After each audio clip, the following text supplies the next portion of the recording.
Pendahuluan terhadap resolusi kegagalan. Apa itu kegagalan RSL? Apa yang harus dilakukan saat terjadi kegagalan RSL? Apa itu analisis akar penyebab? Apa saja tindakan korektif itu? Video ini akan membantu Anda menjawab pertanyaan ini. Namun, pertama-tama mari mengingat kembali beberapa konsep dari video pelatihan FM lainnya. Suatu produk, seperti kaos, dijual oleh suatu merek. Produk ini dibuat di suatu pabrik. Pabrik mendapatkan bahan untuk produk dari pemasok bahan. Merek mengharuskan pabrik dan pemasok bahan untuk memberikan produk yang memenuhi batas bahan kimia yang tercantum dalam daftar zat yang dilarang atau RSL.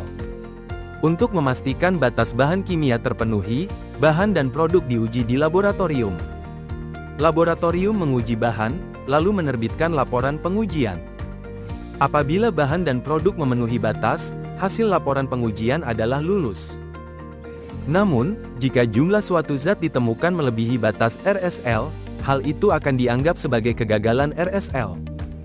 Kegagalan RSL dapat menjadi persoalan serius. Ingat, FM RSL didasarkan pada pembatasan bahan kimia dunia. Kegagalan dapat berarti produk akhir tidak dapat dikirimkan secara legal ke negara tertentu. Selain itu, yang terpenting, hal itu dapat berarti bahan atau produk mungkin tidak aman bagi pekerja di rantai suplai, lingkungan, atau ke konsumen akhir. Semua situasi itu harus dihindari. Oleh karena itu, penting untuk segera menanggapi kegagalan RSL. Video ini akan menjelaskan 5 langkah penting yang harus dilakukan saat terjadi kegagalan bahan atau produk, termasuk karantina, pemberitahuan, analisis akar masalah penyebab, tindakan perbaikan korektif, dan pemantauan. Langkah pertama adalah melakukan karantina terhadap bahan yang terdampak. Bahan ini tidak boleh berpindah lebih lanjut dalam proses manufaktur. Apabila bahan gagal, bahan itu tidak boleh dibuat menjadi produk. Apabila kegagalan ditemukan dalam produk, produk itu tidak boleh keluar dari pabrik atau masuk ke toko. Pelanggan tidak boleh membeli produk tersebut. Pada tahap ini, Anda dapat meminta laboratorium untuk mengonfirmasi hasil kegagalan. Banyak laboratorium yang akan otomatis melakukan hal ini, tetapi penting untuk sepenuhnya yakin dengan hasil yang diberikan. Pengujian lebih lanjut juga dapat dilakukan pada tahap ini untuk mengetahui tingkat kegagalannya. Apa kegagalan hanya terjadi pada satu atau banyak batch? Apa kegagalan hanya berdampak terhadap warna tertentu? Langkah kedua adalah memberitahu berbagai pemangku kepentingan bahwa bahan atau produk telah gagal. Pabrik harus menyampaikannya ke merek. Pemasok bahan harus menyampaikannya ke pabrik. Dengan demikian, mitra berikutnya dalam rantai suplai mengetahui telah terjadi kegagalan. Mereka juga harus mengarantina produk apapun yang terdampak. Langkah karantina dan pemberitahuan harus dilakukan secepat mungkin, idealnya dalam 24 jam. Selanjutnya, kita beralih ke analisis akar penyebab. Hal ini seringkali merupakan bagian tersulit dalam resolusi kegagalan. Penting untuk melakukan langkah ini dengan benar demi mencari tahu alasan terjadinya kegagalan. Mungkin terdapat banyak alasan atas kegagalan RSL, tetapi penyebab paling umum adalah penggunaan bahan kimia yang dilarang secara sengaja. Keberadaan bahan kimia yang dilarang dalam tingkat tinggi sebagai kontaminan di formulasi. Terbentuknya bahan kimia yang dilarang selama pemrosesan akibat reaksi kimia. Kontaminasi pada lini produk, dan hasil positif palsu atau kontaminasi di laboratorium. Akar penyebab masalah melibatkan perubahan. Misalnya, mungkin terdapat perubahan personel, seperti operator mesin baru, atau teknisi proses baru, atau pembeli bahan baku baru. Mungkin juga terjadi perubahan proses, seperti waktu pencucian yang dipersingkat, suhu pewarnaan yang diturunkan, langkah manufaktur yang dilewati, atau kontaminasi peralatan dari batch sebelumnya. Terakhir, mungkin terhadap perubahan bahan baku, mungkin karena menggunakan pemasok baru, atau karena pemasok mengubah proses mereka. Hal ini dapat terjadi, misalnya, saat pemasok kekurangan komponen atau bahan kimia. Mereka mungkin membeli dari pemasok yang tidak disetujui. Menemukan sumber kegagalan sebenarnya dapat menjadi rumit, tetapi langkah ini harus dilakukan dengan cermat agar kita dapat mengidentifikasi akar penyebab masalah sebenarnya. Menguji kembali bahan tidak membantu menemukan akar penyebab masalah sebenarnya. Anda dapat menemukan informasi tambahan seputar analisis akar penyebab dan contoh kegagalan dalam panduan kimia EFM. Setelah akar penyebab masalah teridentifikasi, kita harus memulai tindakan korektif. Tindakan korektif memperbaiki akar penyebab masalah kegagalan.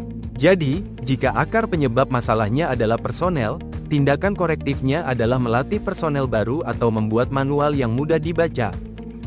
Apabila akar penyebab masalah terdapat dalam proses, tindakan korektif harus mengubah proses untuk mengeliminasi penyebab kegagalan. Hal ini dapat berarti mengubah suhu operasi, waktu, siklus, memperbaiki prosedur pembersihan, dan lain-lain.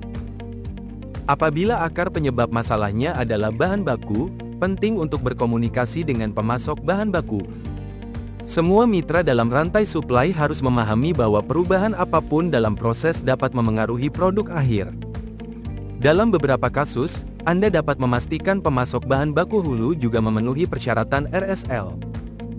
Seperti yang dapat Anda lihat, perubahan sangat mengganggu proses manufaktur.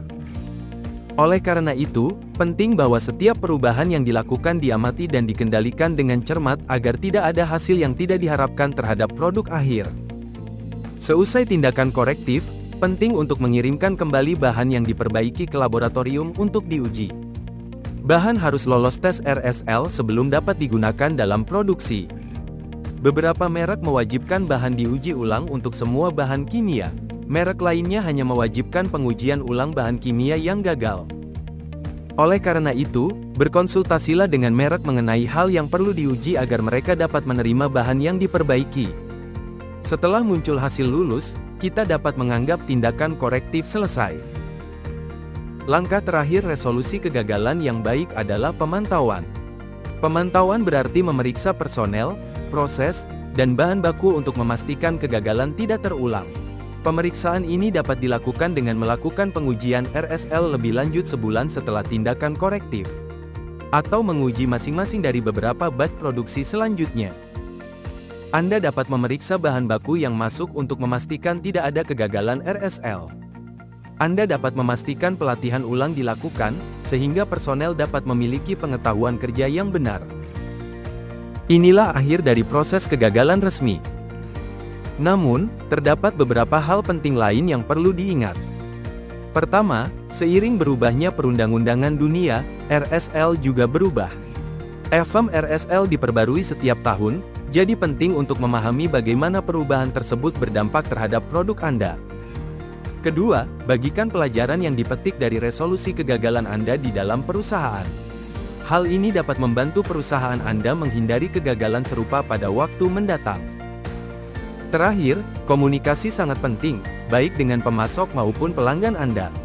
Kegagalan dapat memengaruhi banyak orang dalam rantai suplai, dengan dampak hukum, lingkungan, atau manusia. Dengan demikian, penting untuk menjalin komunikasi yang terpercaya dan jujur. Kami harap video ini membantu Anda memahami arti kegagalan RSL dan alasan pentingnya hal tersebut. Langkah penyelesaian resolusi kegagalan meliputi karantina, pemberitahuan, analisis akar penyebab, tindakan korektif, dan pemantauan. Praktik yang baik, seperti memeriksa perubahan dalam EFM RSL, belajar dari kegagalan, pengendalian perubahan yang baik terhadap bahan baku, personel, atau proses, pemeriksaan sistematis terhadap bahan baku yang masuk, serta pentingnya komunikasi. Ingat, lembar informasi bahan kimia dan panduan kimia EFM RSL dapat diakses dan digunakan secara cuma-cuma serta tersedia dalam 7 bahasa.